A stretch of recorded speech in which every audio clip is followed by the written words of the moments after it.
You're watching citywide, statewide, nationwide, worldwide. Welcome into another episode of Line to Gain here on the Buffalo Rumblings Network.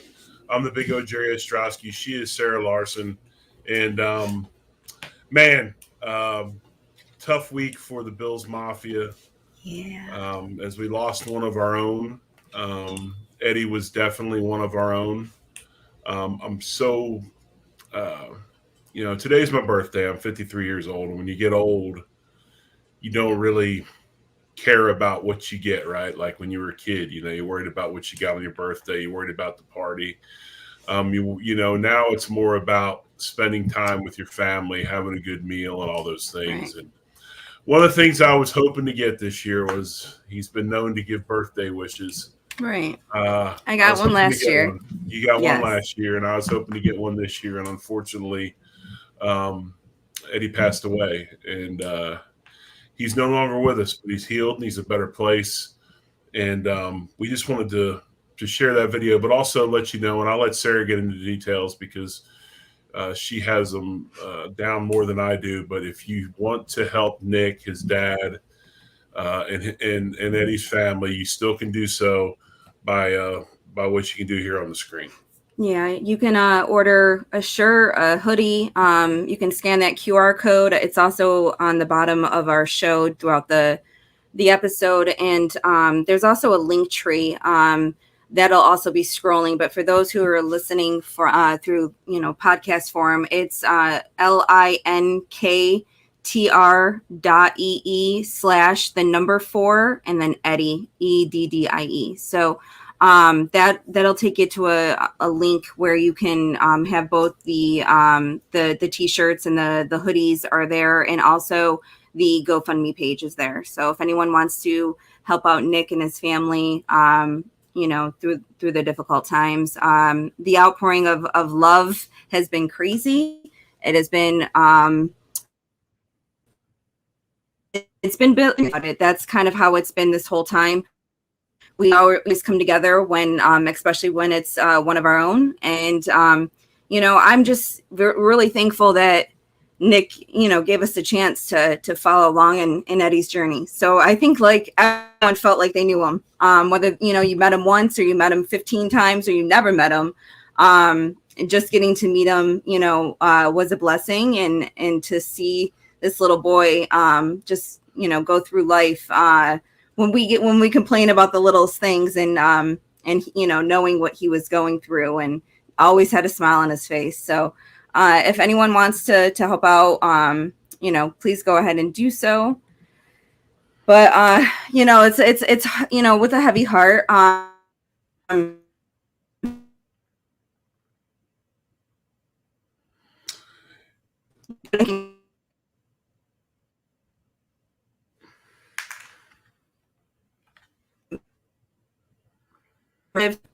This did I freeze? I think I froze.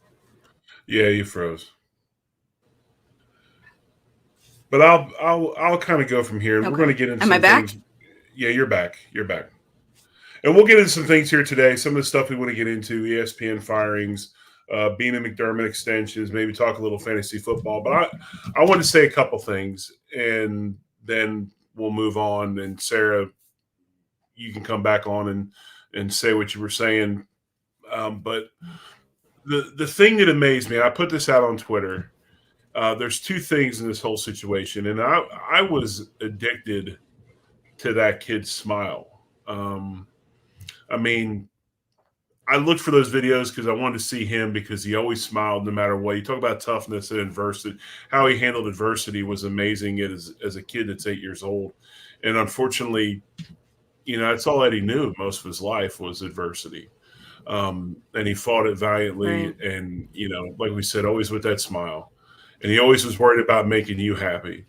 But the thing about it is two things. One is the courage that Nick displayed by putting his story out there was amazing in itself. I could not have done that, and the authenticity that in which he did it with was just amazing. So we all got to know him. I mean, we got to have a relationship with this kid, even though he was, miles away in a hospital.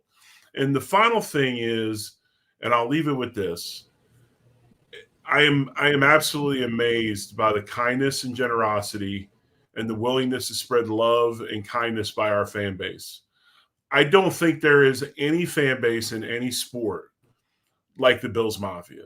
It is an amazing thing. And when you were part of it and this situation made you feel it more, we all felt it with DeMar Hamlin thing, but this was a little bit different. And it was my first really kind of close, intimate, relationship with seeing just what the Bills Mafia do and those guys at work and guys and girls at work. Excuse me, but it gives me hope in this world of craziness and Yeah. nastiness and hate. It gives me hope that I get to witness what our fan base does, and it's amazing. And I want to say thank you for that. Yeah. So let's I guess change it up a little bit, and let's get some good news. Like you said, it's your birthday, and Yeah. I just wanted to surprise you with I know you've seen them come all throughout today, but all the outpouring of birthdays, well wishes and everything. But guys, if you have not had a chance to see this video that Jerry's son posted, please go on his Twitter and look at it, like it, retweet it, so everybody else can watch it as well. It is great. So happy birthday, Jerry! Look. In my defense, Sarah, okay, for you, as they say, the kids nowadays.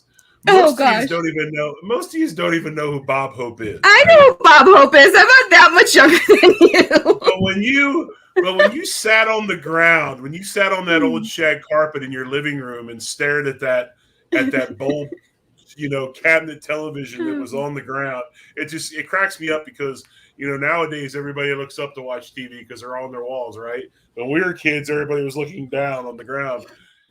Being on that show, like I watch that show every week or every year, every Christmas, just for that segment.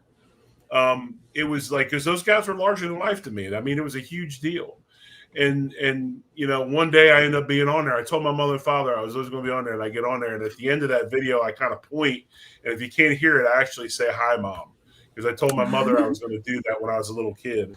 But yeah, so yeah, I got a chance to meet Bob Hope. I got a chance to have a really good couple of days in Nashville, Tennessee on his dime. Nice. And I was on the Bob Hope Christmas special, so it was a good deal. But yes, that was a long, long time ago. And as Cat Williams would say, my hair was luxurious. Oh, you're too much. Well, I hope you had a good birthday. I hope you were able to celebrate and got to do some fun things, spend time with family, or whatever you guys decided to do this year. Did you do anything special? I got to work. Very special. I worked. No, my son came over from TU. We got to have nice. Dinner together. My wife made a great dinner. Made me a cake. Made my favorite. I like cheesecake. Followed by German chocolate cake. If anybody wants to send me anything, I'll DM me and I'll send you my address. But the twins were there, obviously. You better be careful with that one. Yes, twins were there, obviously. So we had a good time. I got some good gifts. As you get older, gifts, move away from food and fun things like video games and stuff or clothes and stuff, and then move towards food. So I got a basket full of snacks, and nice. I'm happy as hell, man. I'm going to get burrowed up in my hole in the living room and enjoy my chili lime cashews, which I'm excited about opening up. But no, it was cashews. good. I don't know about that. Yeah. Oh, I'm telling you, gotta have some chili lime cashews now. They're good. But no, I appreciate it. Thank you.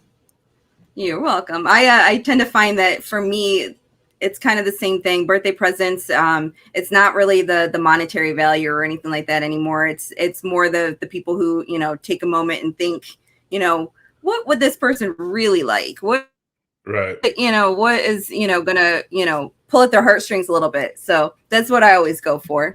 But so today, Quarterback came out on Netflix. I'm sure you've heard that it's come out. I know you were working all day, so you probably didn't get a chance to watch it. But I binged watched about 6.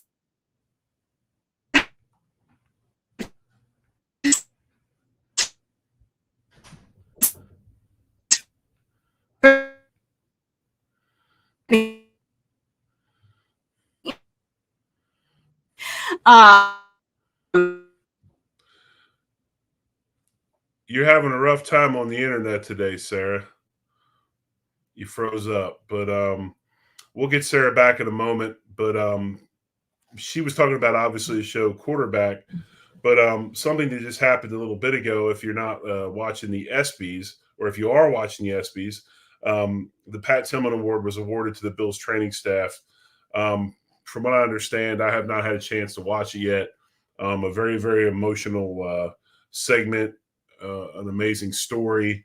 And obviously, the organization and what they did, such an amazing job. But just again, if you have a chance, put on the ESPYS. If you get a record, if you have it recorded, go back and watch it. But the Pat Tillman Award goes to the Bills training staff as one of the more emotional, things that you can watch in quite some time. But hey, hit the like button, hit the subscribe button. We're having some technical difficulties on Sarah's end with her internet, but I'm the big O, Jerry Ostroski. We're here with Line to Gain. Sarah will be back in a moment. I appreciate all the birthday well wishes. My man, Jay Spence, the king, as always. Jeremy Spencer, thank you. Renaissance Man, I appreciate you. John Herring, Daryl Fletcher, Richard Rush, thank you so much for the birthday wishes. But, we got my girl back. She's back. I don't know what's going on with my internet today. It's kind of crazy. That's the second time it's done that. I did a little something here that I circumvented that whole wireless deal. I get nerved up with it. So I guess it's my old radio show hosting me, but I got a hard line. I got a hard line put in, and that's what I got in the computer. But no, you normally don't have any issues. No, I'm usually really good. I have really good internet normally, but I think between my son being home and I already texted him to get off the internet. I don't know. Was he playing video games? He was on the PlayStation earlier, and I told him to get off right when we went live. So I told him now he had to get off the whole internet. So I apologize. Let's start again. Let's talk about quarterback. Let's start again. And no worries. Binge watched it. Yeah, I was just going to say, a lot of people are already talking on Twitter about some of the comments Patrick Mahomes made about wanting to go against Cincinnati. They felt like the Bills were a better matchup. So it kind of made it sound like he felt like the Bills were easier to beat than Cincinnati. And, he kind of wanted to go against Cincinnati because he wanted to beat them. A lot of people are already going to Twitter and, what could that mean? And does he think Cincinnati's better? And, all these different type of comments. I think that in the playoffs, he's less scared of the Bills because, especially considering of everything that we've been going through last season. And he's had our number in the playoffs. But then if you look at Cincinnati, the Bengals have kind of had their number. So I think that it's, of course he's, going to say he wants the easier matchup is the Bills in his head, but he wants to be able to, beat the Bengals so he can get that, monkey off his back type of thing. So, but it's a good show. If you have a chance to watch it, I would definitely watch it. It's been interesting. To say the least, but I was actually going to ask you a question. So Kirk Cousins and Marcus Mariota are also two of the focused quarterbacks in here. And what was a really cool little tidbit was Marcus Mariota's first touchdown pass. Most people remember his first touchdown pass. Do you remember who it was to? He was with Tennessee, right? Is that correct? Yes. Okay. Frank Wycheck. Nope. It was actually to himself. He threw the ball. That's right. He tipped it, he caught it, and ran it in. It was tipped by a defensive lineman, and he caught it and it went in for the touchdown. It's only happened one other time in NFL history. And while I was watching that today, I had to look it up. So I want to see if anyone in the comments, without Googling, knows who else is the one other person. It was in 1997. That's a great trivia question. So, yeah, everyone's going to know. I've only seen something remotely like that. I've never seen a pass tipped and run in. My middle son's senior year, his football team, they were playing, and we were on a 4th and 1, and we ran the ball up the middle, and the running back got stuffed. And as he was sitting there getting held up by 3 or 4 people, the quarterback ran behind him and put his hands out, and he flipped the ball to him, and he ran it in for a touchdown. That's the closest thing I've seen to it. But Wow. but yeah, if you know the answer, hit the And comments section.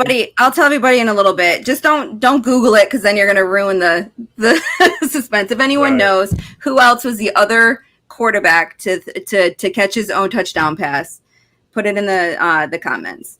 Hey, John Herring with the quote of the night: "Internet sucks, but still beautiful as ever." Sarah, I'm not even on the comments. Thank you, John. Thank you. I just hope all these cats didn't read that Twitter comment you made today, man. That was a little spicy.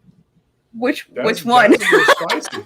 I gotta be careful what I tweet. I have no filter sometimes. And then Joe came in and co-signed it. I was like, so when I said I saw the video. No, not that one. When Joe the one. Oh, okay. So, yeah, I guess I did a little bit of bad stuff today. Yeah, the picture of the guy grabbing the girl's butt in a hug. Is not I. She was not speaking for we, is what I said. Yeah.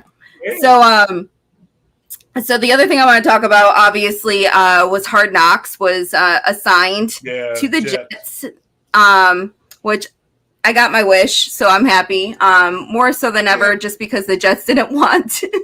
But don't you think that, and I don't know, maybe he won't be able to because it's this training camp, it's a new team and everything, but don't you think this is like prime Hollywood Rodgers to come out and like he goes off on some tangent or I can't wait. I just don't think that he's going to be the real Aaron Rodgers in this. I think he's going to be an absolute goof. I want him to trip up and forget for a moment that he's being recorded and be the jackass that he's been told to be. So we'll see. I mean, like I said, I used to love Aaron Rodgers, so I can't wait to see. I can't wait to see how he reacts to this. But more so, like I said, because the Jets didn't want it. Right. I think it leads to a little bit more intrigue. Kind of forcing them to do it. So. Yeah, I'm not going to tell a lie. I am not going to tell a lie. I still like Aaron Rodgers. I think Aaron Rodgers is a hell of a quarterback. He's a hell of a competitor. Oh yeah, there's no doubt about that. I just think he's become a little douchey the last couple of years. Yeah, it's the whole Danica Patrick factor. Anybody who dates Danica Patrick gets like ruined. So there's been a long line of them. But anyway, actually, so it's Danica and the Kardashians, I guess, or the stay away from both. Exactly. But hey, hit that like button, subscribe button. You know what to do. This is Line to Gain on the Buffalo Rumblings Network. I'm the big O, Jerry Ostroski. She is Sara Larson. I tell you what, I do want to get into some of the stuff we talked about. I think the first thing we need to discuss is, and you had mentioned it, I know we're a little bit late to the show. It's preseason for us. We're in a preseason mode, but we've heard from the boys. We heard from the rest of the crew. They're starting to mount back up like the Avengers. They're getting ready to start coming on weekly. We're all going to start coming on weekly as we move towards training camp, preseason games, and, of course, the opening game of the NFL season here in the 2023-2024 season. But ESPN laying massive amounts of people off. I just, to be practical about it and to be honest about it, when you start talking about radio or television, the number one expense that you have is the talent. So if you're going to cut costs, you've got to get rid of talent. And obviously it did in a huge way. And it seems to me anyway, there's a shift once again in ESPN. They kind of did away with it a little bit earlier, but now they've made a massive swing or a massive shift where we're not going to worry about produced shows as much as we're going to worry about live content, games, and things like that. So I think that's where a lot of these layoffs came from. Right. And then, it's someone made a comment on Twitter that they got rid of 20 to pay for one, which I kind of understand that because they're paying Pat McAfee a boatload of money. But he's for not his making show. as much. He is not making as much as he made on FanDuel. He did not Really? take a raise to go to ESPN. The That amount of is money what. they're paying him is Well, here's ridiculous. the So he thing, was though. making some good money. But here's the thing. That such is life. Have a show that gets the ratings that McAfee Yeah. gets. I don't feel bad. I mean, if Pat doesn't, and I think it's unfair that people are blaming him for the fact that they got let go. I mean, McAfee is brilliant. I mean, he's the talent in the sports media world right now, as far Right. as all that goes. My only concern with his show is that I feel like it's going to change a little. Well, they could say it's not, but I feel like it's going to be cut back. His personality is going to be cut back. Obviously, the swearing is going to get cut back to a certain extent. We'll see how it affects his show. I hope it doesn't change it too much, though. What I will say is this, Sarah. He started out on Barstool. He moved to, I believe it was Mad Dog Radio. He was on maybe Sporting News for a bit, and then he ends up on FanDuel. He has not once changed who he is. I do agree the swearing is probably going to cut down a little bit. And to be honest with you, who cares? I mean, that's not if you're watching the show just because he says a 4-letter word, then you're really not probably getting out of it what you should get out of it anyway. But I don't expect him to change too much. And then I expect him, obviously to start embarking on other things. Obviously, he's probably going to be the next Lee Corso on College Game Day. If he hits it off big, I wouldn't even doubt if he ends up on a sideline on Monday Night Football. Obviously he's got a lot going for him. I don't fault him one bit. I hope he does well. But I just, I'm not a huge ESPN fan, but I mean, it is the largest platform in sports media, and when you get a chance to work for him, you do it. Yeah, a lot of it's a little scary, that you look around. New York Times just kind of dismantled and sold in, Right. their sports section. Now, I believe they own The Athletic, so a lot of people are just moving over to The Athletic, or they're moving into other positions. There was an additional tweet sent out yesterday that they weren't doing layoffs, so I guess we'll see whether or not that happens. The LA Times sold off part of their sports coverage, so it's happening a lot. Obviously, part of SB Nation and Vox Media, there was mass layoffs last year, so it's definitely happening out there for people who are, trying to do this and get paid to do it, Right. It's, so I feel bad for all of them, especially the people that went to college hoping, this was going to be the career that they chose for the rest of their lives. It's not an easy path for them. So hopefully everybody lands on their feet. But we're going to be noticing a lot of different changes on, a lot of these different networks this coming season. I agree with RJ Melville. He said Pat's show is much different than the rest of ESPN's programming because they actually cover the entire league opposed to 6 teams. I agree with that. Pat's going to cover everything. Always has, always will. No, you're right. And I think, Sarah, it's funny how if you really see the way the pendulum swings, my oldest boy, who actually coaches tight ends at Drake, graduated from Drake with a journalism degree. But it wasn't like newspaper or anything. His degree was actually multimedia journalism. And they have actually changed the curriculums now in college where they're teaching. One of his classes was he walked into a room and they had editing programming, they had drones, they had cameras, and they were basically charged with learning how to use all this stuff and make me projects that you're using different forms of being able to create content, create video, and all that stuff. So, I mean, people see it's changing, especially in Tulsa, Oklahoma. Our newspaper, the Tulsa World, our columnist in the sports page, he writes high school column 3-4 days a week. And when I asked him, I'm like, what's with all the high school stuff? He said, if their editor used to run the website and all he cares about is hits. And the number one hit article or whatever on their website all the time is when they put when a beat guy goes to a game and takes a ton of pictures at a high school game, that gets the most clicks. And the high school stuff outshines everything, including the Sooners. And I thought that was really, really interesting. So, these departments don't really care about who they're covering anymore. All they care about is who's going to the internet to watch it. Right. And what they watch the most is what you're going to get. And in Tulsa, Oklahoma, it happens to be high school sports. So it's definitely, like you said, it's definitely changing. Wow. So over the weekend, I was going to do this episode and talk all about fantasy, and we'll put that off for a couple more weeks. But I did the first time I've ever done a dynasty draft, and I am absolutely obsessed now. I've always that loved. Does not shock me. Yeah, I've done fantasy for probably 20 years. I love fantasy. I've done it extremely well for a long time. Not to, toot my own horn or anything, but, I've done it where, I've put in quite a bit of money every year trying to do it.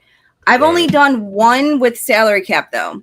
And this is it all. It's the salary cap. You have the same team next year. You have to worry about their contracts. You have to, factor in, how long the contracts are. You have to factor in the value of the contract. So, whether or not they're Josh Allen, they might be, giving you a good 30 points a game, but they're also costing you $45 million. So, which is more than a third of, your salary cap that you get with this. So I became pretty obsessed. I did my first draft. I'm actually pretty darn excited with my lineup. How many Bills did you draft?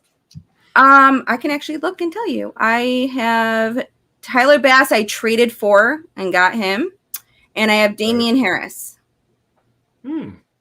That is it. I am not that person. Thank you.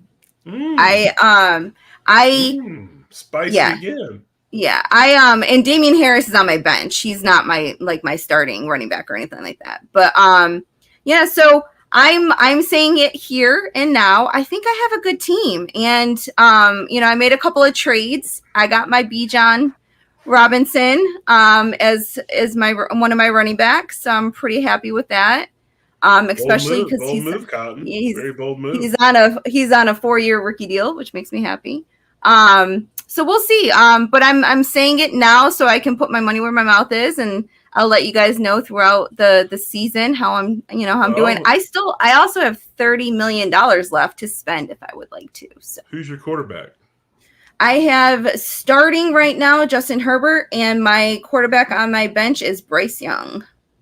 Wow. Yeah. So, and what's cool with this is the bench, you score 20% of their points. You get 20% to go towards your weekly lineup. So Sarah actually drafted the way that a lot of NFL teams are being built nowadays. Yeah. And actually I didn't draft Herbert. I drafted Lawrence. And after I did some wheeling and dealing to get both Bryce Young and Herbert. So I'm losing a year on the contract because I picked up because I have Herbert now instead of Lawrence, who had 2 years.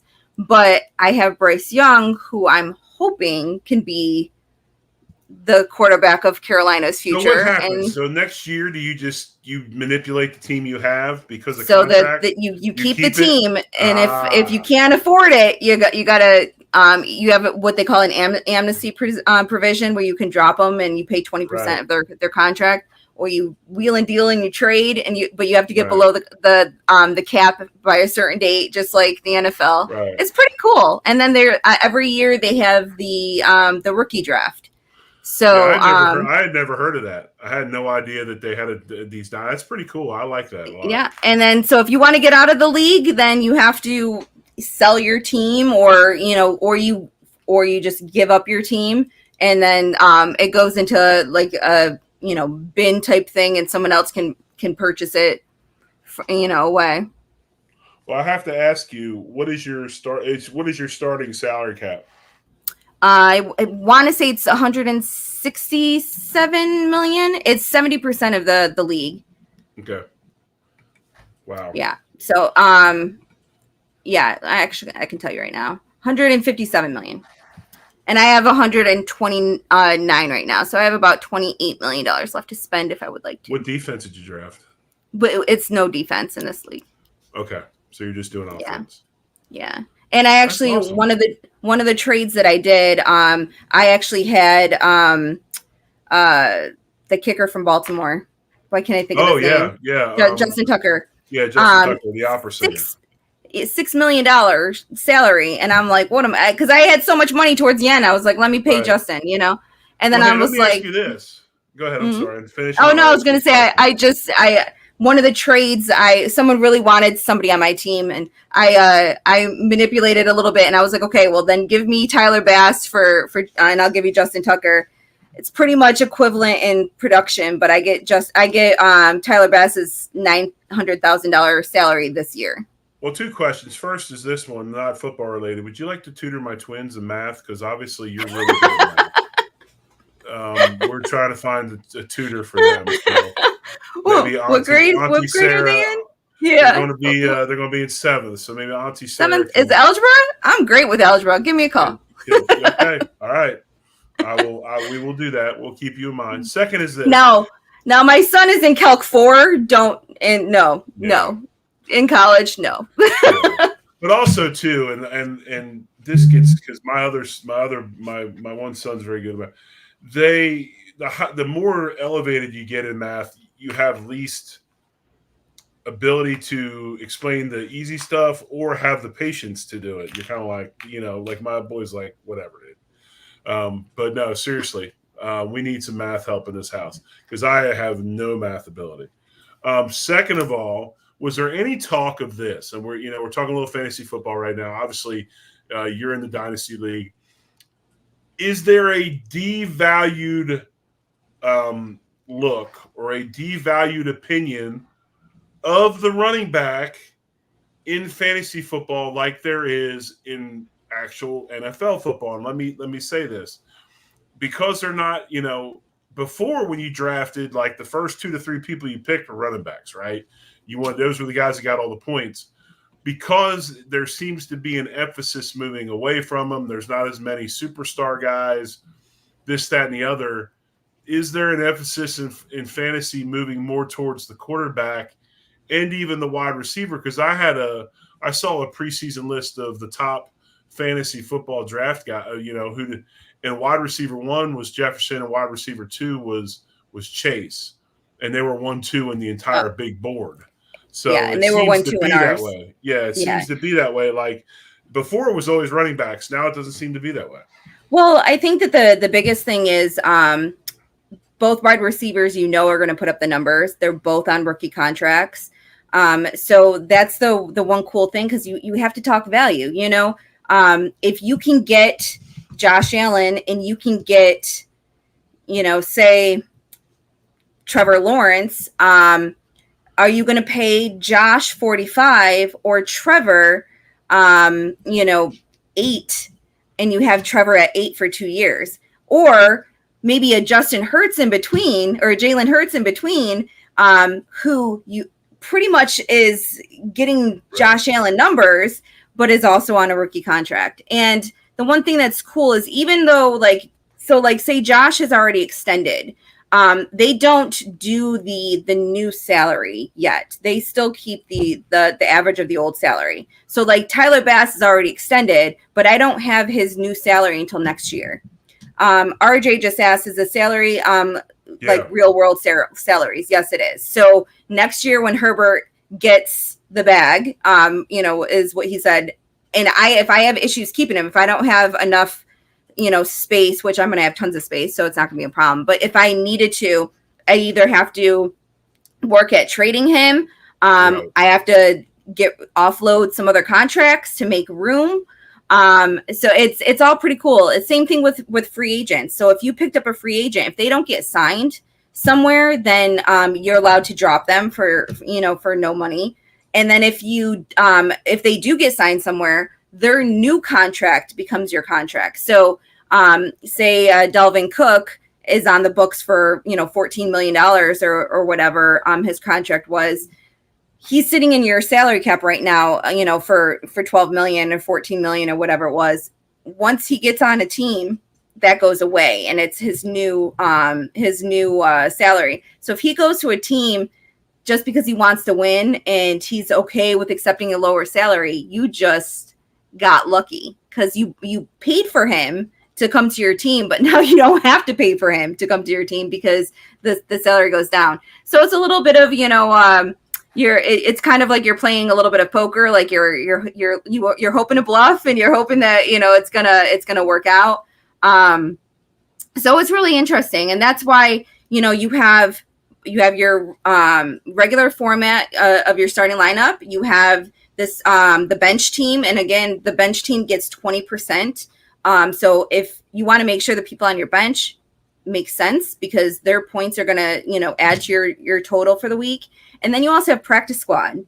So the practice squad doesn't, it doesn't have any, factors in the points that you get every week. But when you have somebody who's on a bye week, you don't want to put them on the bench, obviously. You want to put them on the practice squad and bring somebody up from the practice squad to the bench so you're still getting points. So you have to be mindful of all that. So if you're bringing somebody even onto the practice squad that is never going to see it down, what's the point, of having them on the practice squad in the Dynasty League is protected players for you that don't count weekly on your point total. So unlike the leagues that I've been in, you look and go, oh my gosh, 3 of my wide receivers are all on buys this week because you never paid attention.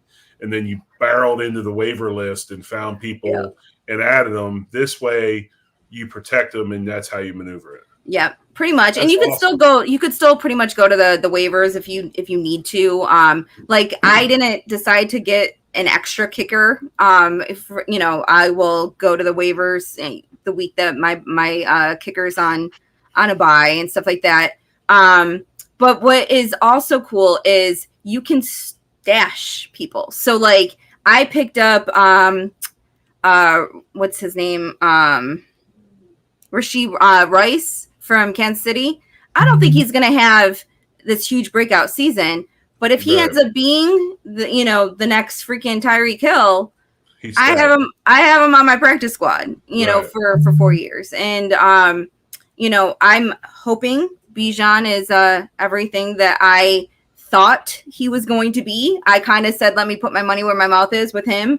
So I offered up a trade to get him.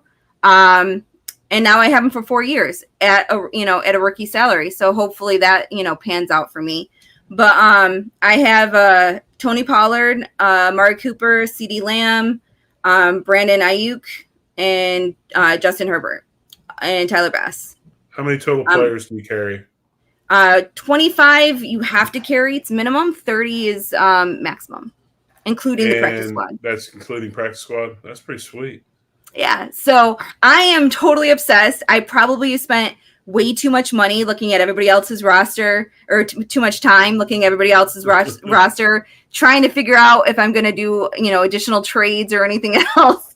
It has become it's going to come a little addicting. So This is good. This leads us into our next question as we move along towards the end of the show today. Here on our new time on Wednesdays at 9 Eastern, 8 Central. I will ask you this, big baller Larson. Do you like what Brandon Beane gets the contract extension, as does McDermott? Do you like what Beane has done? Any red flags with either of these two extensions? What do you think about this moving to the future? I like the fact that we're solidified into the future. With that being said, I don't think I hope the Pulas still want us to win. I hope that they're not just getting, stagnant and complacent and happy with status quo. But only one team can win every year. So we have been extremely competitive for the last 5 years. We've been one of the top teams in the NFL for the last 5 years.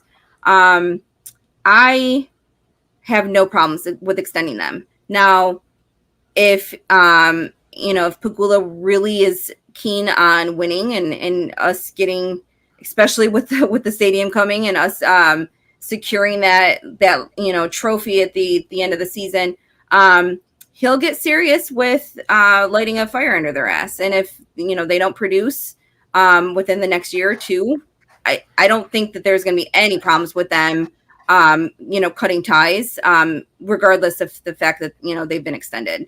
That's the benefit of having money. When you look at Matt Rule, who was let go of Carolina with 5 years left on his contract, it happens.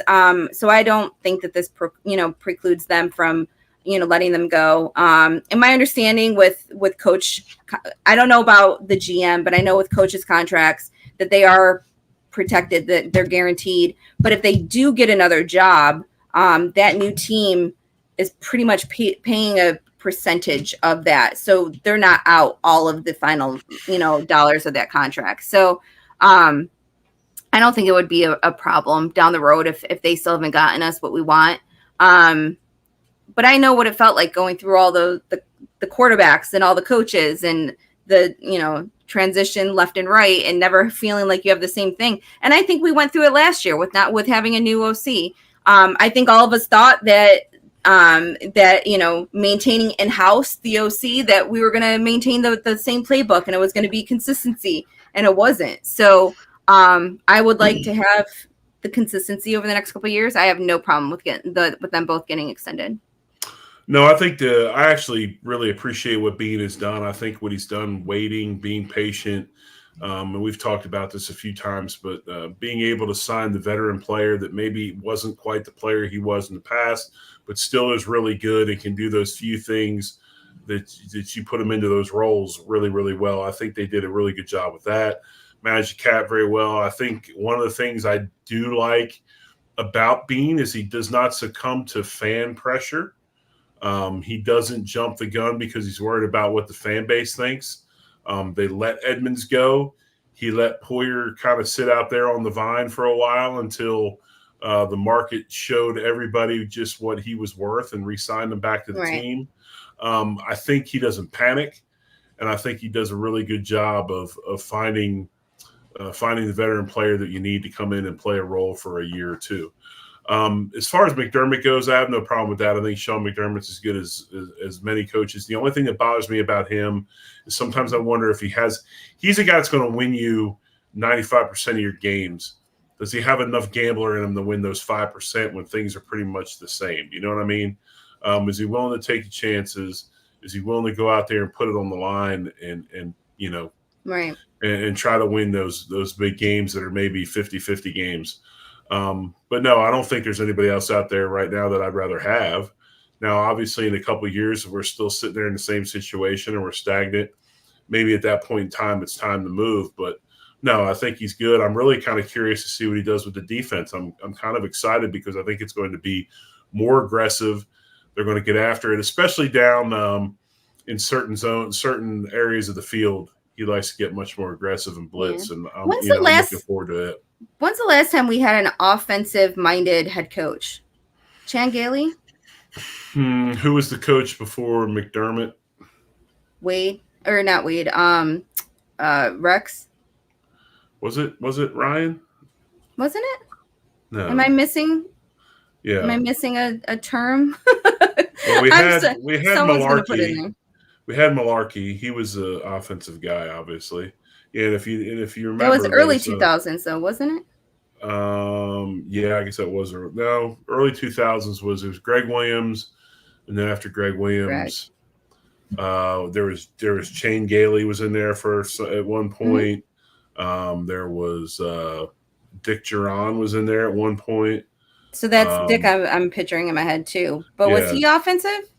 I thought he was a defensive. No, Duran was a D coordinator from Jacksonville at one point. Yeah. So Duran was in there. Why are we drawing a blank on who the head coach was before I don't know. But I'm just thinking, right now that there is a huge, I guess. Doug Marrone. Thank you. Doug Marrone. That's what I meant. I said Malarkey. Yes. I meant Marrone. There you go. Syracuse guy, went to Jacksonville. Yes. I think that we've done since Marv, we've done a pretty bad job at picking head coaches. Well, Wade was a very good head coach. Yes. Okay. So Wade Phillips was a very good head coach, Wade but had one issue. Wade was loyal. Wade had but that was still 90s. So I'm Wade like, had properties that other people didn't appreciate. we haven't had a good head coach since like 1999. Right. Like it's been a long time. So the fact that we have a good head coach, I'm very happy with. My only concern is that, at one point you need defense to win Super Bowls, and I feel like there's been a little bit of a shift in the NFL, and that's the only thing that I'm a little nervous about. He needs to be able to trust his offensive coordinator with making the right calls at the right time. And I didn't know McDermott to be a guy that was a busybody in the offense.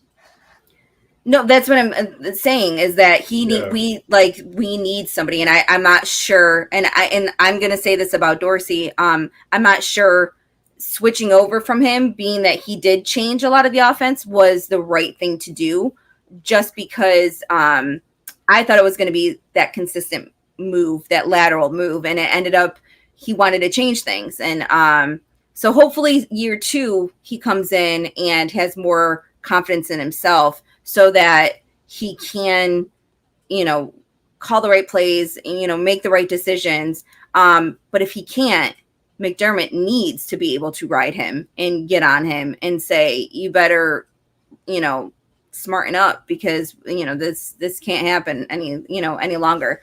I don't think we will ever, close the window of this, talks of Super Bowl. And we talked about this a couple weeks ago. As long as Josh is our quarterback, we still have a chance. And I think we're still going to be good as long as Josh is our quarterback. But there comes a point in time. Look at Aaron Rodgers last year. They were an 8-9 team, or 9-8 team, whatever. It can happen where all of a sudden you fall off because certain pieces start to fall off around you. If you don't draft well, Stephon Diggs is getting older. There's little things you gotta worry about in the process. So I think. Up with Spence. Can you put up real quick with Spence? Just put in. I'm one of the things that we don't always agree on player eval, but one thing that Spence and I do agree on is when you look at the numbers, at some point the players have to go out and execute. Of course. And we had, as Spence says, we had the second best offense in the league. What more do you want? And right? and in so many stats, we were the second best offense in the league. I am not the one that's going to be out here talking crap about Dorsey. All I'm saying is that I think that McDermott is going to feel the pressure coming from that side if we don't make it again this year or next year. Because I don't think.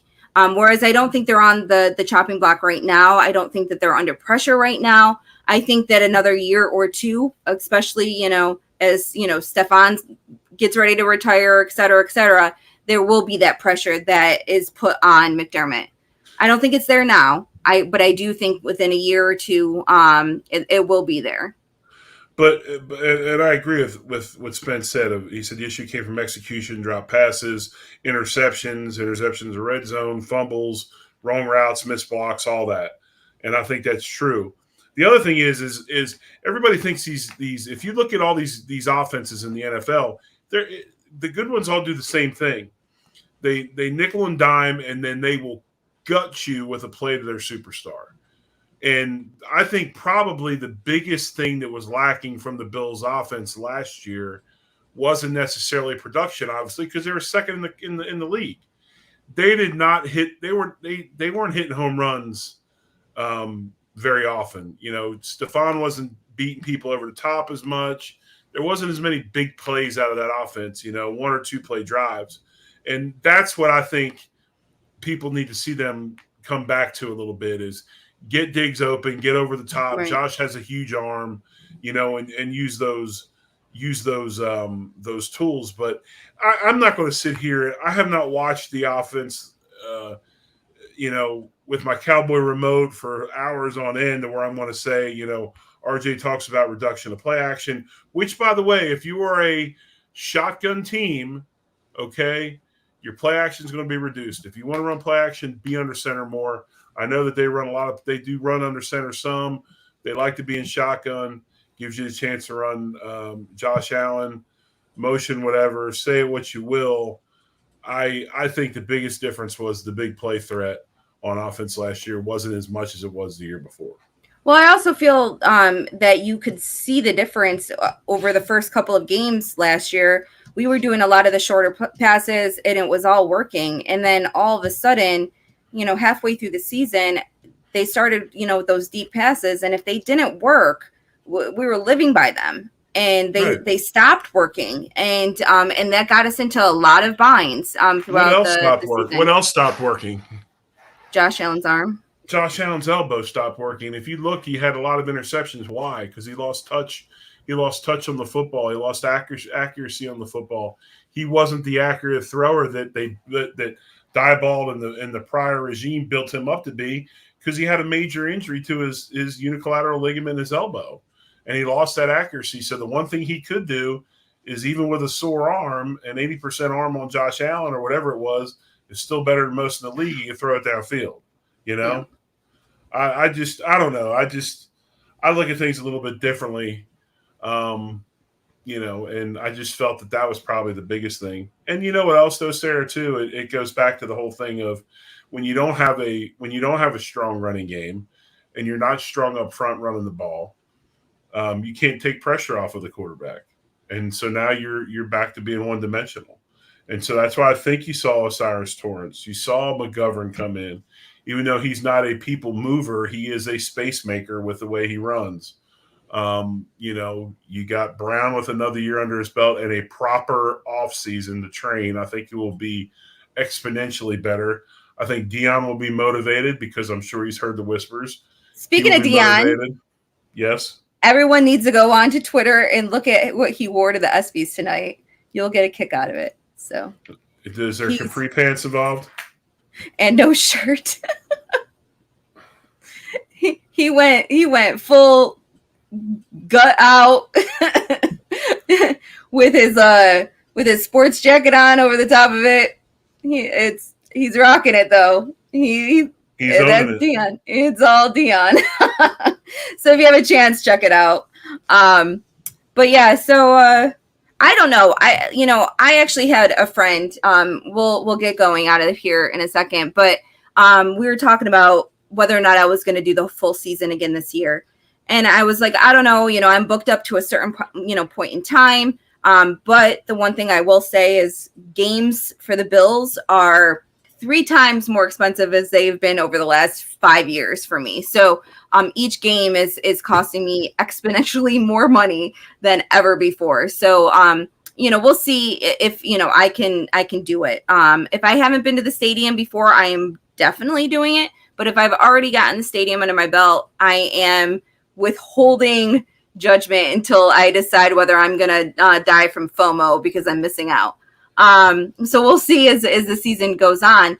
And my friend was like, I don't have confidence that we're going to be good this year. So I'm going to go week to week. And I was like, wait, what? Not even like you have no confidence we're even going to be good?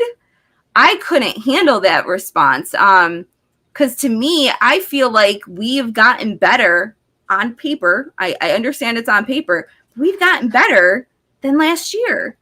So I don't get why people are so down on this team. Like they feel like, like the window's closed and that, we're now, bottom feeders, we're not even in top discussion anymore.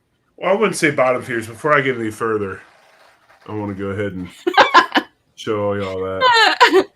That is absolutely beautiful. He is owning it. Dion is owning beautiful. Wow. I love that. I wish I had the balls to do that. But no, I think the biggest thing is, Sarah, now this is a couple years in a row, they lose it. They're not there. And people start forgetting about you a little bit. They start having doubt, right? And so it's a prove it to me league. You've got to go back out and prove it again. I do think the Bills got better this offseason, but I think the rest of the division got extremely better too. There are no gimme games in that division anymore. I really don't believe that. I know you're way down on the Patriots. I think the Patriots are going to be better. I think the Jets are much better, obviously, and then you got Miami. And by the way, are all those Tua pictures photoshopped, or is he really? I don't know. We all would love to see. So I have no clue. I actually was thinking about going to one of the training camps down here just so I can go and look, because I want to. I mean, like, he is bigger, whether or not it's muscle or fat. I have no clue. But his wife just had a baby, I think. So maybe it's you have that sympathy weight that you put on when your wife's pregnant. I don't know. Is that what they call that? If that's the case, my wife's she's had about 30 babies. But when it comes to the Patriots, I will say it's just fun to pick on them at this point in time. They ruined my childhood, Jerry. They ruined my childhood. So no, I'm down on the Patriots, but I still think they're going to be like a 8 or 9 win team, which is going to be middle of the pack for them. But they'll still finish 4th in our division, in my opinion, unless one of the quarterbacks from the Jets or the Dolphins goes down. We're not going to say any other team because I don't want to jinx anybody. So, yeah. So, but we're all riding on our starting quarterbacks. And I think the only team that feels confident of losing their starting quarterback is the 49ers, because they do it every year. That is true. So. That is true. And I did laugh. I heard somebody the other day talking about Purdy might play. I'm like, they're still saying he's going to start. I don't know how it's going to happen. I talked to an orthopedic here in town and said it is possible.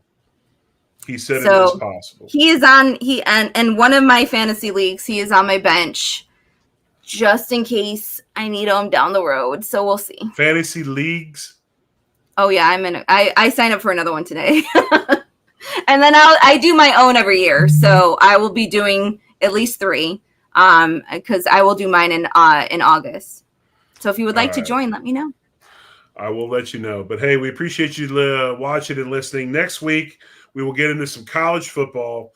Finally, as we head towards college football season, we got a lot of guests coming up. I don't know if I really want. In August we'll have quite a few guests coming up.